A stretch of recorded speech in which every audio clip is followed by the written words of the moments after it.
Hello friends, this is Dr. Renee Tucker, equine veterinarian. On today's episode, we'll be talking again about lamenesses that hide, and this one is kissing spine. Now I am super excited to talk to you guys about this today, and I'll tell you what. Because I had a person out of the blue email me from South Africa. And this person does a lot of horse dissection, and she is confirming my theory about kissing spine. So I'm super, super excited. We just actually had a Zoom call yesterday. So it is all very fresh in my mind, and I hope you want to hear about it too. Okay. The reason that kissing spine is in our Lamenesses That Hide series here is because I believe by the time you see and diagnose kissing spine, you've actually had more problems that you know about, probably for quite a while. And they could be those real subtle lamenesses where the horse is a little bit short-strided and kind of walking on eggshells, even unhappy, don't want to do their job, just not comfortable. Even those horses where you can sometimes give bute or banamine, any NSAID, and they just do better. And you don't even know why. Dang it. But they do better when they're on an anti-inflammatory. So what's up? Okay, so that is my prelude. What I'm going to talk about now is what exactly is kissing spine, and then what people think it is, and then my theory about kissing spine. And I know you'll love it. Okay, first of all, what is kissing spine? It's a cute little name. It's mostly talking about when the spinous processes of the horse, particularly in the back. So we're talking about the thoracic vertebra by the ribs and then the lumbar spine. So the back of the horse has got thoracic and lumbar vertebra, and then every one of those vertebra have a what's called spinous process. And it's just a piece of bone that sticks straight up towards the horse's back. So, with kissing spine, you see on an x-ray that the top of these spinous processes have actually touched each other with bone. Okay, that's the only thing you can see on an x-ray is bone, by the way. It's the white part on an x-ray. And for an example, I don't know if this will be helpful or not, so if it's just too weird, don't do it. Okay. If you just look at your hand and you spread your fingers apart, not counting the thumb, but just the fingers, and you spread them apart as far as they go, I mean, don't hurt yourself, all right? Just spread them apart. That's sort of like the spinous processes of the horse. They stick straight up towards the top of the back. They are separate, and they have space in between them. All right, so then with kissing spine, it's going to sound so weird, but it'd be like if you had more finger growing out of the tops of your fingers connecting your fingers. And this is super freaky, yeah? Okay, it's super freaky. And that's really what's sort of happening with kissing spine in the horse. People, the theory goes so far, other people's theories, all right, is that somehow the spinous processes start rubbing together. And because it's an agitation and they're rubbing together, then the body makes more bone because of this rubbing together. And they kind of chalk it up to either genetics or a trauma or multiple traumas, possibly saddle fit issues, things like this, maybe misalignments.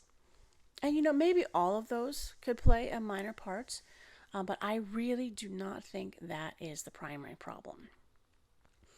Now, once the horse's spinous processes are essentially connected, either at the top most commonly, but it could be connected all the way down the fingers, right? It's just somehow the body's connecting these bones together with bone. It makes more bone to connect them together. Okay, so when they have that, they see it on x-ray, and then the treatments to date are either injecting the general area, try to calm down the inflammation or something, and also surgery. So surgery, they go in and they literally cut off that excess bone that has grown in between each of the spinous processes. Okay, now I'm going to tell you my theory. Okay, and it's been confirmed. Okay, not 100%, but it's so right. You're going to love it. Okay, listen. Here's what I always say. If something weird's happening in the body is not surprised. It knows because it did it. Yes, with kissing spine, the body puts that bone there on purpose. And you're like, duh, Renee, that's what you just said. Okay, no. It's not because those spinous processes were rubbing together that they made the bone. No. They put that bone there before they rubbed together. They added the bone to the tops of the spinous processes in order to connect the bones together. Now, why would the body want to connect the tops of the vertebra, the spinous processes, together? Well, let's toss out some ideas here, shall we? Okay, here's mine. All right. If there's a problem, let's say, in the intervertebral discs, let's say those discs just got too squishy. Discs are in between every vertebra so that the vertebral bones don't rub together, right? Because that hurts. Anybody who has had a disc problem knows disc problems are bad. They are painful. All right. So if the intervertebral discs are a problem for the horse, they're going to want to build up something. What could it do? Perhaps it could build more bone to keep the intervertebral discs from getting squished. Let's just play this a little bit along further. If these intervertebral discs are squished, not only is there pain, but those discs could bulge out or rupture. Now, if this type of stuff is going on, then guess what? Dude, the spinal cord is so close to getting impinged or pinched. So then, the horse isn't walking anymore. That's an extreme. But, if you pinch your spinal cord, that is serious stuff. The horse knows this. All right, so their body's like, uh-oh, our spinal cord is in danger because our discs aren't working properly. So in this case, what we're going to have to do is make some kind of backup system, and they add more bone to the spinous processes, purposefully connect them together like a bridge, which strengthens the entire spinal cord area. Okay, so I hope that made sense. Now, you may say, okay, Renee, way to make up that theory. Now listen, here's some proof I got. First of all, excuse me, only now that we've had a few years, maybe several years, of people doing these surgeries on their horses, and that we have really gotten some results coming through. Sometimes the surgery works great, sometimes not. I don't really want to get into the surgery other than mention that people are just starting recently to have follow-up x-rays after the surgery. I said, well, why didn't they do it before? Because they thought they were done. Everyone thought, well, there's too much bone and they're rubbing together and that's got to hurt, so we'll just cut it off and then we'll be done. So they did that, and now people are starting to re-x-ray. Maybe 6 months later, maybe a year later. And what are they finding? That they're seeing the bone regrow. So yes, that's thousands of dollars of surgery and the bone's regrowing. Why? My point is the body is doing it on purpose. It needs it there. All right? Okay. Now you say, well, that's great, but why? What's going on with the discs that they're getting smushy, or are they being smushed too much? Well, either way, and both. I'm certain that was clear. Okay. What I believe is going on is all these horses have liver problems. You're saying, what in the heck does that have to do with the bones? All right, listen. The liver is in charge of so many things. Besides filtering the blood, the liver is in charge of creating the building blocks, or like the groceries, for ligaments to be built, as well as intervertebral discs. Okay, every single horse I have checked, and we're going into the hundreds, that has kissing spine also has a liver problem. Now, I've been alone in saying this for a long time, haven't heard anybody else mention this. Then that's what I'm talking about. So her name was Helen Davies from South Africa. She does horse dissections, and a lot of them, to try to help out vets to get them some answers in South Africa.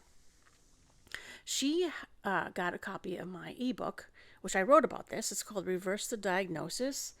I'll put a link in there, guys. It's $5 if you want to look at it. It includes kissing spine, and then, oh gosh, there's 3 things in there, and then sacroiliac issues, and then suspensory issues. All 3. Because all 3, in my opinion, are symptoms. They're called a diagnosis, but that are not the real problem. Something else is, like I'm telling you right now. Okay, so she got a copy of my book, and she's like, oh my gosh, let me talk to you, because here's what I'm finding. She is finding the kissing spine issues on her dissections, and all those horses who have the kissing spine problem also have liver problems. This is fantastic. Well, I am sorry, not for the horses, okay, but to try to figure this out so we can help some more horses. All right. She's also finding subchondral bone bruising. Say, what's that? Okay, so subchondral is going to be below the cartilage in the bone. And she says normally this is a white thing. It's bone, cartilagey bone. It's white usually, maybe tannish white. Guys, she's finding subchondral bone that's purple because it's that bruised. Okay, so remember that mysterious horse where they just do better and aren't so off or lame or unwilling to go if they're on butyrbandamine? Yeah, subchondral bone bruising. You can't x-ray that. You can't find that at all before, a dissection after they're dead. So she's finding that, and she's saying that I find all that subchondral bone bruising, and the same horses have liver problems. Okay, so let me summarize this, because I realize this might be a little complex. The gist of it is, the horse is having liver problems. The liver cannot make either enough or the right kind of whatever of groceries that the ligaments and the intervertebral discs need to function. If the ligaments and the discs can't function correctly, they can't prevent the discs from being squished, and the body would be like, holy crap, we got a problem. And they start building in the kissing spine extra bone. So we can cut off that bone all we want, and what we're finding is it grows back.